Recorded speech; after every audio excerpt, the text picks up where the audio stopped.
Hey everyone, thanks for joining me again. You're watching In Deep on the Delta. I'm here with the legend himself, Dink Mendez, and Dink's out pre-fishing for the Wild West TOC coming up. So we're out here enjoying some Delta fishing. And for those of you who may not know Dink, I know most of you who fished tournaments know Dink. When did you start tournament fishing, Dink? I started in 1977, so I've been doing this a while. I spent 25 years in front of the boat, and when my business got too busy, I couldn't pre-fish, so I decided I wouldn't. And I got talked into, why don't I just go and jump in the back of the boat and go fish with all the guys you used to compete with. And I've been having a ball for the last few years, fishing with some of the old timers and especially some of the young guys. There's some good sticks out there right now. Are you still cashing checks? Oh yeah, I get lucky once in a while. Now, somebody told me that you won the inaugural West Coast Bass Tournament. Is that true? Yeah, I did. I just happened to be doing the right thing, and I was fortunate enough to come out on top, and I probably appreciate that win more right now than I did at that time, you know. So well, it's always fun to look back on the ones you win, you know. Those are hard to forget. Tournament angling for the last 40 years, you've cashed a few checks now and then, you've actually won a few tournaments, you know what you're doing out here.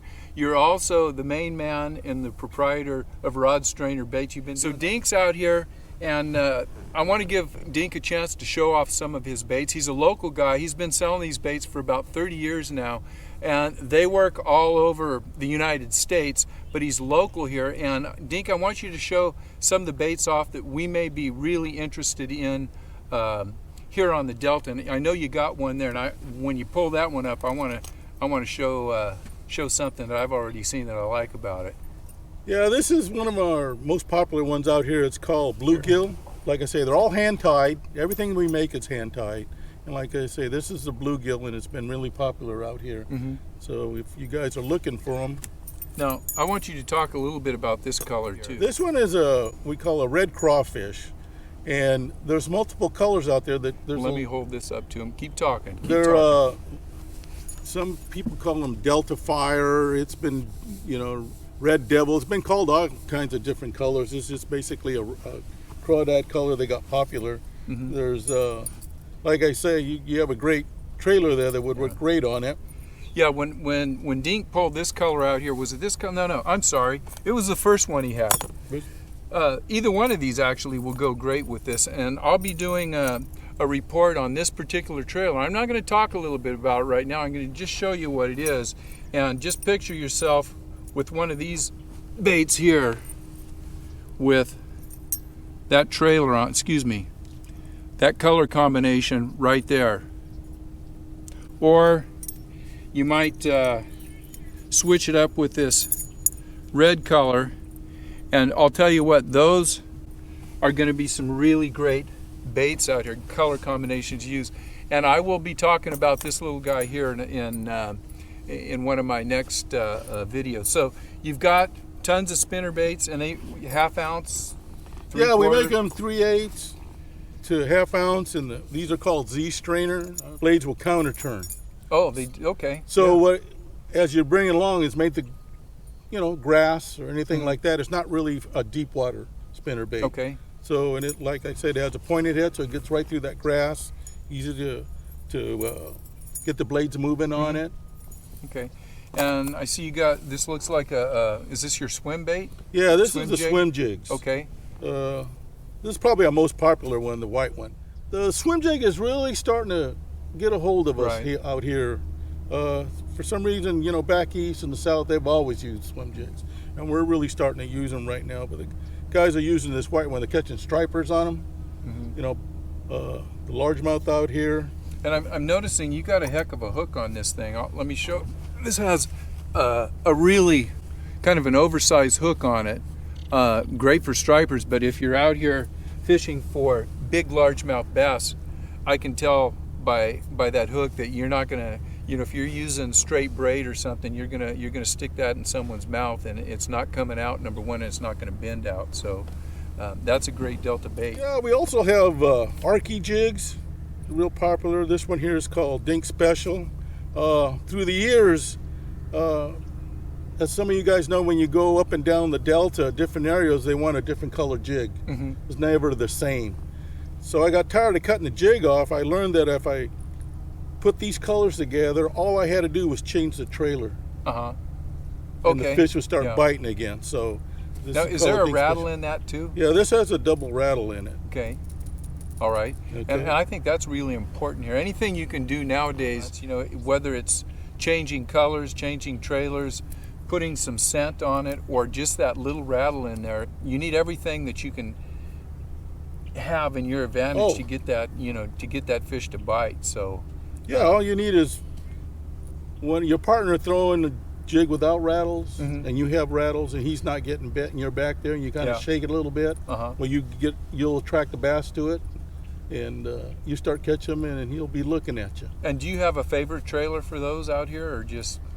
I like the rage tails out here. Okay. That's Strike King?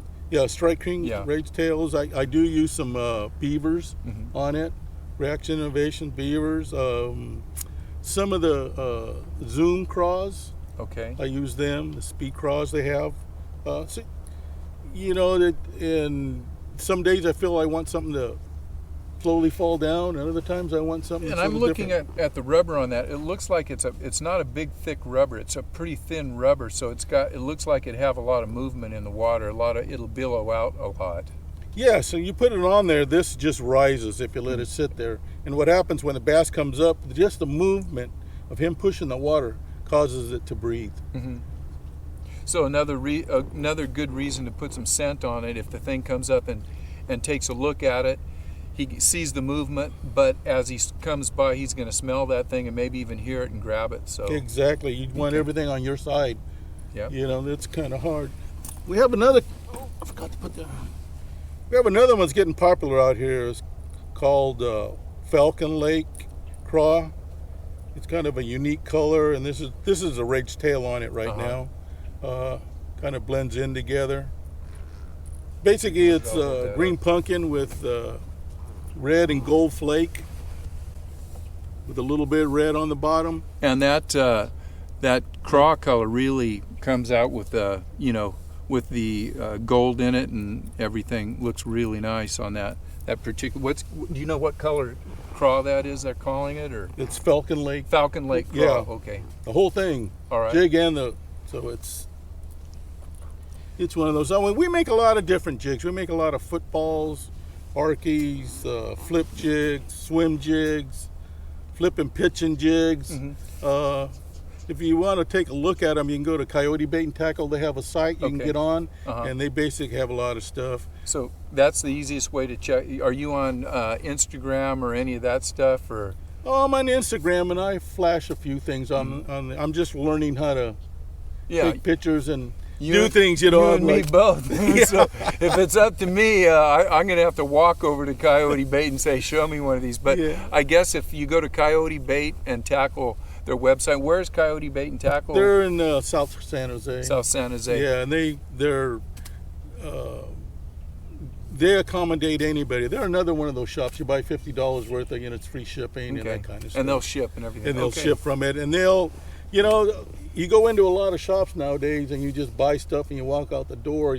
You can walk in the shop and they'll tell you exactly how to use it, what trailers to put on them. So I kind of like working with that kind of shop. If you're up at Clear Lake, you can go to Clear Lake Bait and Tackle. Okay. In Clear Lake, the town of Clear Lake itself. Right. I talk to Jimmy all the time. He sends us a report every week. Yeah. So I don't know his site, but he just went online. Okay. I'll try to get that online. Yeah. But anyhow, I think the tide might be turning here, and maybe we can get out this afternoon and catch a few more fish. And hey, Dink, thanks for showing off your baits and making sure that everybody knows about them, because out here you need everything that you can in your favor to catch a few fish. The Delta's not getting any. It's not like Clear Lake where you guys just go up there and throw fish in the live well.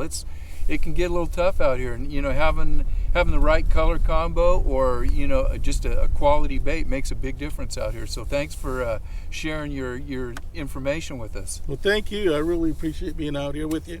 I'm having a great time. The weather's beautiful. Started nasty this morning, but this afternoon, the whole day's been great. But you know what? When it was nasty, the fishing was a heck of a lot yeah, better this morning. we're So, biting it. hey, and good luck to you in the upcoming tournament, and Thank you. hope to see your name at the top. And Me too. just glad I know we've had the opportunity to fish a tournament, and if you guys ever get a chance to fish with Dink, he's a great guy. You'll have a good time. You may even catch a fish or two. I'm gonna leave it with that. We'll see you guys. Thanks for watching. Don't forget to subscribe, and if you see me out here and you want me to tell a story about Dink, just say, hey. Oh no. I'll give you a story. See you guys on the river.